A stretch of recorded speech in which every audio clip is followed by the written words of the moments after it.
Hey guys, how you doing today? You're talking with Bo here from Successful Renovation. I hope you're all doing fantastically well and having an awesome day, just like I am.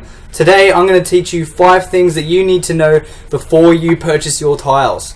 The first one being, as it says here on the paper that I wrote down 5 minutes ago, condition of the substrate. You need to make sure that your substrate is well in your mind so that you know exactly how bumpy it is, or if there's anything that will hinder the tiling process. So you really need to know how good your floor is before you purchase tiles to go over the top, because that can change what type of tile you would want to pick if you were to go over that crappy substrate. So there's tip 1.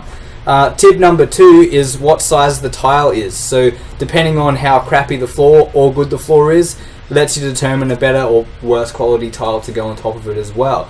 So number 2, make sure that you know the size of your tile. Preferably if you're working on a floor, probably have a larger tile. It just looks better and you can go over most of the bad bits as long as you use enough glue.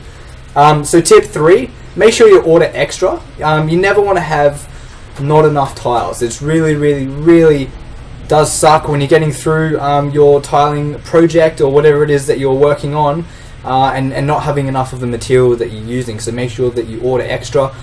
Usually about 10 to 15% is enough, especially if they're larger tiles. Make it 20%, because the larger the tile also means you've got a larger offcut and may not use most of the tile. In fact, you might use just the edges for some places, and you'll have a lot of wastage. So you need to order a lot more tiles if you're doing larger ones as well. So keep that in mind, people.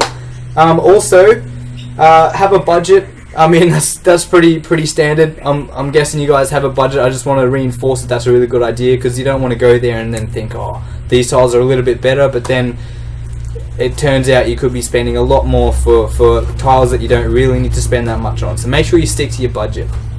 And tip number 5, also make sure you can get the same batch. So you don't want to go and buy some tiles and have 3 or 4 different batches in your load of tiles that you've got that can possibly have size variations in them or different colors as well. You want to make sure that they're all the same color, the same batch, the same type from the same shop, and then buy extra. You need to make sure that you do that. That way, if you've got a crack down the line in a few years after the job you've just finished, you want to make sure that you can replace it easily, because you won't be able to get that same batch in a few years' time. That's why it's important to do that as well.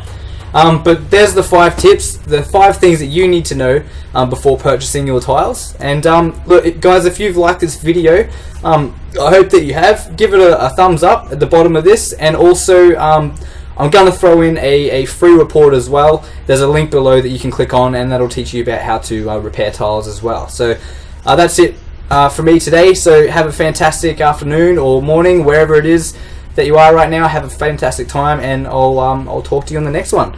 Bo from Successful Renovation. See you guys.